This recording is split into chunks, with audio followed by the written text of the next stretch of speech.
Before I was on the ferry, I was at a parcel company, and I worked there for 26 years. Because I used to live on the Thelwall side, and I worked in Woolston. I used to cross every day, so I used to cross in the morning and cross at night.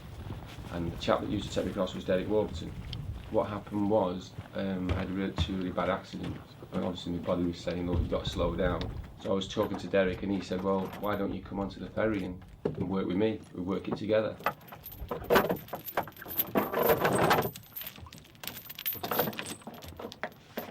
That's what I did, and I went from being completely stressed in a driving job to no stress at all. It's just so relaxing, and it's nice to meet people that want to come down to see the ferry and go over on the ferry. And health-wise, being so stressed before, I was living on my nerves. And then once I started doing this job, obviously that just all went away, and it just got so relaxing. I used to start at 4 before. When I was driving, when I was delivering, I used to be up at 4, and I was actually started work at 5.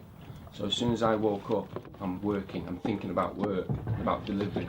Whereas now, I find it hard to get out of bed in the morning because I know that when I get to my destination, I'm not going to be stressed. Well, it's nice because you know that, we take it for granted. I mean, I've lived in Thelwall all my life, and I just basically just take it for granted. Whereas you get people that come down and they're absolutely amazed by it, and you can't believe that it's still here. You get the amount of people that have been down and said, "I've heard about this Thelwall ferry that goes across the canal," and not believing that it's still running in this day and age. But it's been going now for like 102 years, really. So it's basically 103 years, and a lot of people come down and say, "I didn't know this was here."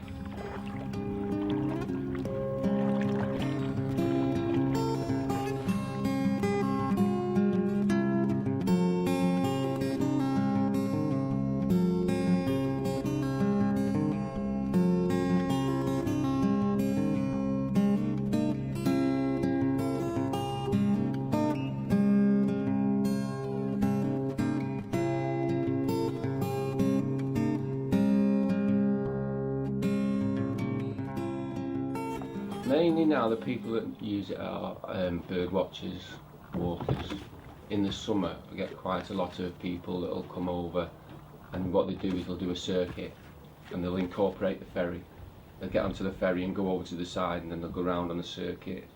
Also on the opposite side there's a plot of land called the Thelwall Eye, and it's now a pretty well-known bird sanctuary, and apparently there's a lot of really rare species of birds that nest on there. So we get a lot of bird watchers coming down from all over the country that want to see these birds.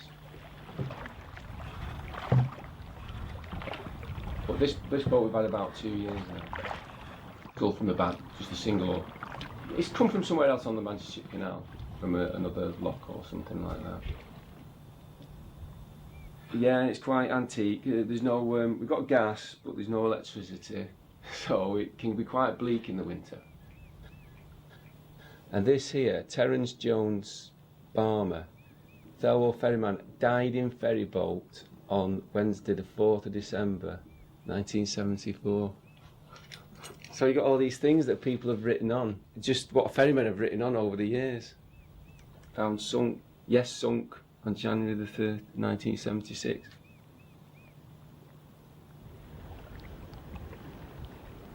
Well, it'll have to really, because the only way that they can close the ferry is to go through Parliament. It can only be closed through Parliament. They can't just come along and say, "Oh, this ferry is now closed." It's a right of way. People need to get across from one side to the other. So I can just see it going on. I don't know how long for. Way past me being here, as I should imagine.